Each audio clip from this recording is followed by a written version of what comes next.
Hello, and welcome back to Everyday Writers and our Author Spotlight bonus episode. I'm Crystal McQueen, I'm Jordan S. Keller. and we're excited to welcome David Washburn to the program.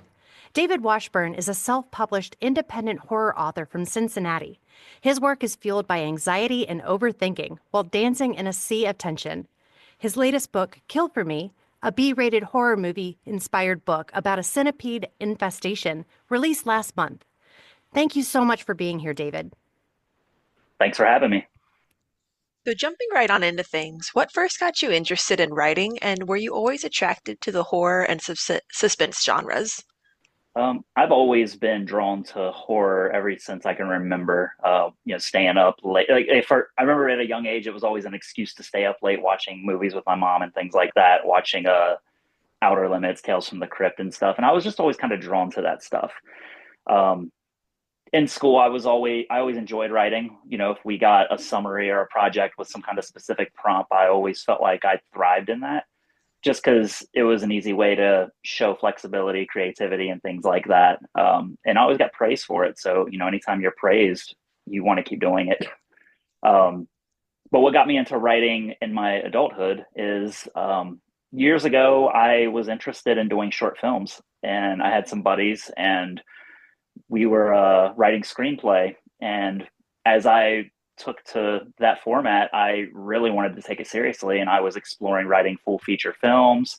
But the things that we were writing, we had intention to film. So when you're writing in that way, you're restricted. You're only capable of what your resources allow. So if I want to write something and have a car crash, we've got to be able to film that car crash. Hmm. You can't do everything that your creativity wants you to do.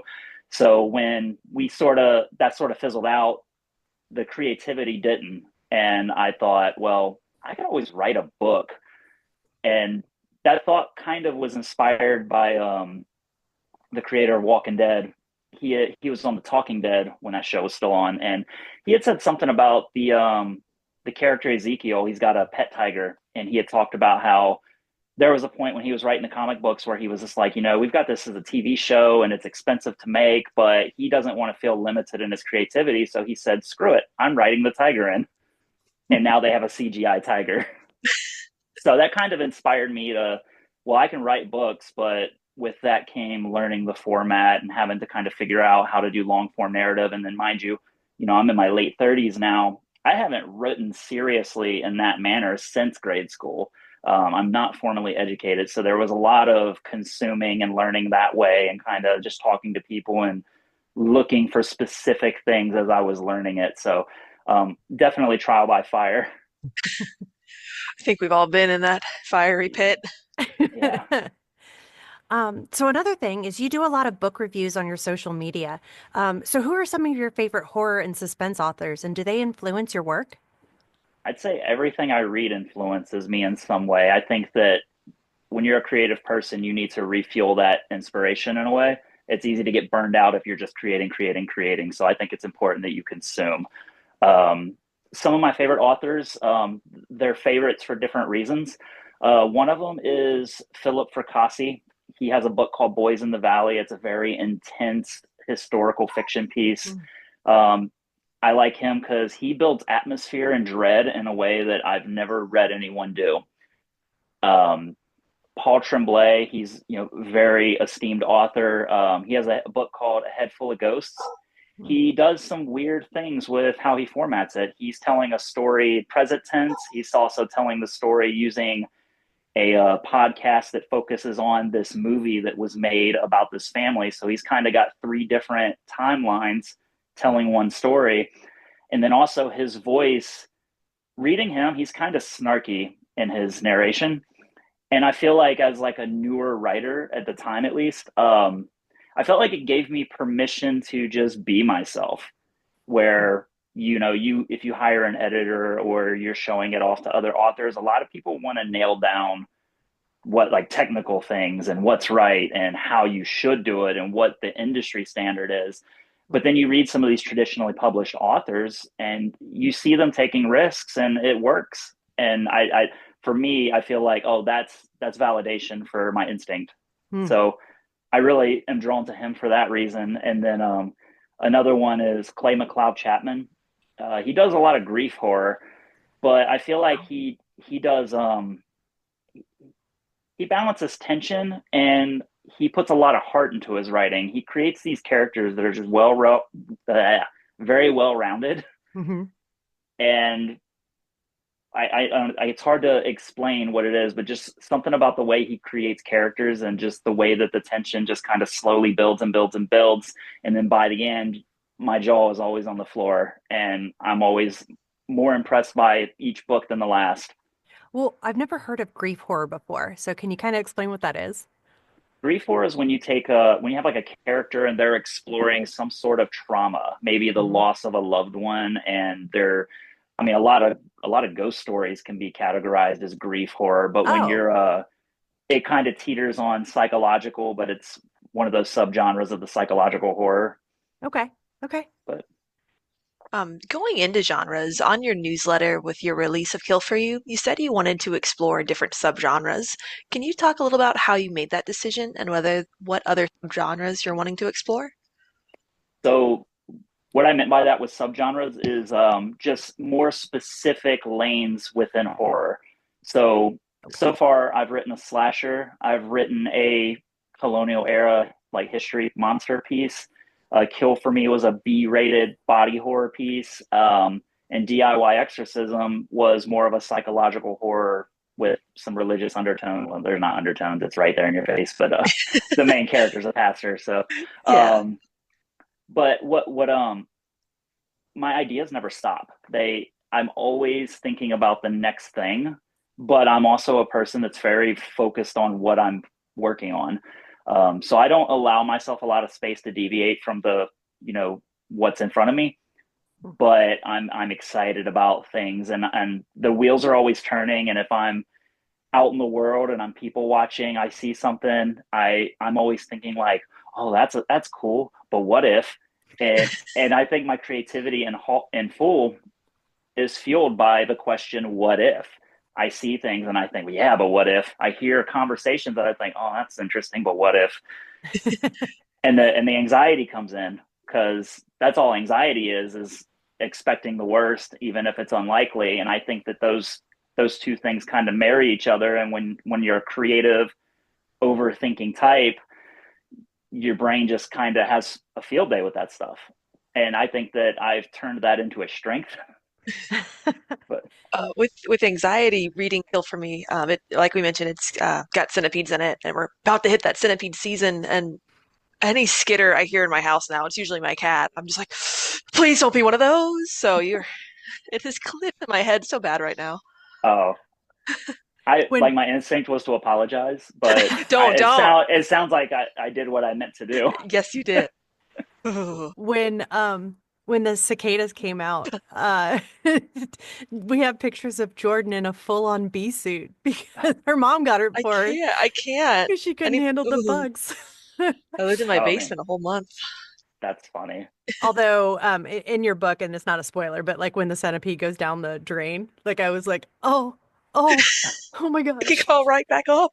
Yeah. Yeah, it's like, no, you're just moving now. Like I can't live there anymore. So that Um, that that book was interesting because when I came up with that concept, it was just that was an example of me overthinking, and it was kind of playing with the idea of like I think everybody has this person in their life who, usually a lot of times it's like a female spouse, and they're like, "Ooh, bug, kill it," and then usually the husband is the one that's expected to do it. And then you see, like, kind of jokingly, when people get married, there's always something worked in their vows, like, "And I promise I'll kill the spiders for you." Yeah. And it was just kind of one of those premises where I'm like, I want to play with that dynamic somehow. And in this idea, I really wanted to write a transformation scene. That's really what started this. And then playing with that idea of the concept of spouse, kill for me, the bugs, and that whole dynamic, it all kind of came together really quickly. And wanting to do that transformation scene, it was something that I've always wanted to write a gross transformation. Yeah. And I don't have like a full story where that makes sense. So it had to be its own thing. yeah. And one of my goals this year is, as I've been doing more events, I'm wanting to broaden what I have available at my table. I want to capture different subgenres, different price points, different book lengths. So Kill for Me was kind of my first foray into something shorter, cheaper, done at like the same quality as my other books. Mhm. Yeah, I finished that with like my morning coffee. I couldn't believe I finished a book in one sitting. Yeah. It's like 72 pages or something like that. Yeah. Yeah. Well, talking about different kinds of genres, because I know that you write a lot of horror and suspense and like the overthinking, right? Like how things just like sit with you. Well, one of the things we were talking about before we started the show was an episode of Friends where Joey's reading The Shining, and he gets so scared with the book he's got to put it in the freezer because it's so scary. And you said that there's like a whole slew of that. So one, how do you know if your book is, I guess, scary enough? And two, can you talk a little bit about the freezer books that you were talking about earlier? So this is a weird question because being someone who has been, so immersed in horror my entire life, like nothing, the bar doesn't exist anymore. There's no sensitivity to it. Wow. If anything scares me, it excites me. So like the last time I got scared from like a movie was the movie Oddity. There was a jump scare that was like real effective, but it wasn't a cheap scare, but it was just a camera transition. I was in a theater alone and it got me. And it wasn't like a big dramatic jump. It was just like a very honest with myself. No one saw it. Like, but I got so excited about it. And because it just doesn't happen often. So when it got me, it's like that's all I want to talk about is that scene. And um, but to get back to the question, I don't worry about trying to be too scary or not scary. I want to write the story that I want to write. So I'm more focused on it being a full story and a complete story, and I can. I don't want to follow any templates or cookie cutter formulas of like you have to have a scare every 10 pages. And I've heard things like that where that's like an expectation with like traditional publishing. It doesn't always happen. Not everybody does that. I think good tension, it builds for more effective scares. And even if it's not like a scare that just gets you innately, it's going to be something that I want to sit with you when you're done. I want you to chew on that thought. Like DIY Exorcism was one of those books where I built it up, built it up, built it up. There's a big twist and reveal, and then at the end, it's a talk piece. If you and a friend read it and both finish it, I think there's a lot to talk about in something like that, and there's a lot of horror to be explored in that concept. Yeah. Wow. So sort of going off that jumping point with foregoing those cookie cutters, on Everyday Writers, we love talking about the process of writing. Could you take us a little bit through your process of how you get from idea to published novel? So the idea, I call myself like the Conan O'Brien of horror writing. Like I take a really ridiculous concept and then I just take it too serious until it's almost not even funny anymore. But he'll beat a joke into the ground and I'll do the same with a horror concept. But so the I'll have the idea, and the ideas never stop, as I mentioned, but there tends to be standout ideas that I keep just chewing on. And it's like an all day, everyday thing, really. Like I'm adding things to it. I'm kind of building a story in my head before I even put anything on paper. Um, but it always starts with a good outline. I will spend a lot of time starting an outline. I'll start character sheets. I'll think about dynamics for characters, how, what kind of story do I want to tell with other characters. The outline, I would say I probably spend as much time on a detailed outline as I do the actual writing. Huh? And I think there's a lot of value in just knowing what you're getting into. And like I'll do a detailed outline, but I'll leave flexibility for some kind of organic things. Like the way I describe it to people is my outline is like a series of goalposts, and there's room in between. I can do whatever I want in between, whether the dialogue kind of goes a little longer than I'd like, or maybe I discover something more organic with the characters. Sometimes the characters drive the story and I don't even realize it, but Mm. I know that I need to get to that next goalpost. Yeah. So I know where the story is going. I know where my key twists are, my key reveals, my big scenes that anytime you come up with a story, I feel like every writer has like a scene or two that you're really excited to get to. Mhm. And everything else is kind of just like, we got to get through it so that we can get to the good part that excites us. You sound like the perfect happy middle between how Crystal and I do our prep work. She's a heavy outliner. I'm a very bullet pointy. Here's some things I want to do. That's really Yeah, cool. I would agree with that. I love bullet points and lists, but Yeah. it just keeping my thoughts in order because my head will run away if I don't have something like I need the tangible, something Hmm. tangible in front of me to refer to if I kind of get off track. Yeah, a nice little roadmap. Yeah, exactly. Well, it's always fun to talk to a fellow plotter because we're kind of rare. Uh, but thank you, David, so much for being on our show this month. Can you tell us a little bit about where might people might find more about you, your writing, and where to pick up copies of your book? So you can find all of my social media and whatever at washburnwrites.com. Mhm. The Instagram is washburnwrites. I'm on Threads, but Instagram is the place to find me mostly. You can sign up for my newsletter. Um, what else? What was the rest of the question? You asked where to Just find. where you find the books. Oh, the books can be found anywhere you buy books online. You can message me directly, and I can mail them to you signed. Yeah. Okay. Yeah. We'll have all of David's information in the comment section down below, and we'll see you next time on Everyday Writers. And don't forget that every day is a great day to write. See you then. See you next time.